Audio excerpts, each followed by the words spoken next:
அதிமுக பாஜக கூட்டணியை உறுதி செய்திருக்கு. இந்த கூட்டணியை எப்படி பாக்குறீங்க? இந்த கூட்டணி பொருந்தா கூட்டணி, தமிழ்நாட்டு மக்கள் ஏற்றுக்கொள்ளாத கூட்டணி. இன்னும் ஒரு படி மேலே போய் சொன்னால் அதிமுக தொண்டர்களை இந்த கூட்டணியை ஏற்றுக்கொள்ள மாட்டார்கள்.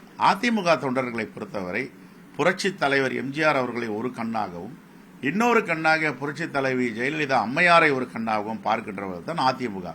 அப்பொழுது புரட்சி தலைவரையும் விமர்சனம் செய்துவிட்டு புரட்சி தலைவி அம்மா அவர்களை சிறை சென்றவர், தண்டனை பெற்றவர், ஊழல்வாதி என்று விமர்சனம் பண்ண கட்சி கூட போயிட்டு கூட்டணி வைப்பதற்கு அதிமுக தொண்டர்கள் ஏற்றுக்கொள்வார்களா, ஒத்துக்கொள்வார்களா, இது ஏற்புடையதா என்பதை மக்கள் அவர்களுக்கும் தெரியும், மக்களுக்கும் தெரியும். இது பொருந்தா கூட்டணி, இயற்கைக்கு முரணான கூட்டணி. இன்னொன்னு, நேற்று செய்தியாளர் சந்திப்புல கொலிஷன் கவர்மெண்ட் ஃபார்ம் பண்ணுவோன்ற வார்த்தையும் அவர் பயன்படுத்தியிருக்காரு அமித்ஷா. இது எப்படி பாக்குறீங்க? தமிழ்நாட்டுக்கு அது எடப்பாடி பழனிசாமி முழுமையாக என்ன வாய் திறக்கல, அவரு இது பேசவே இல்லையே, அமைதியாக உட்காந்துருக்காரு.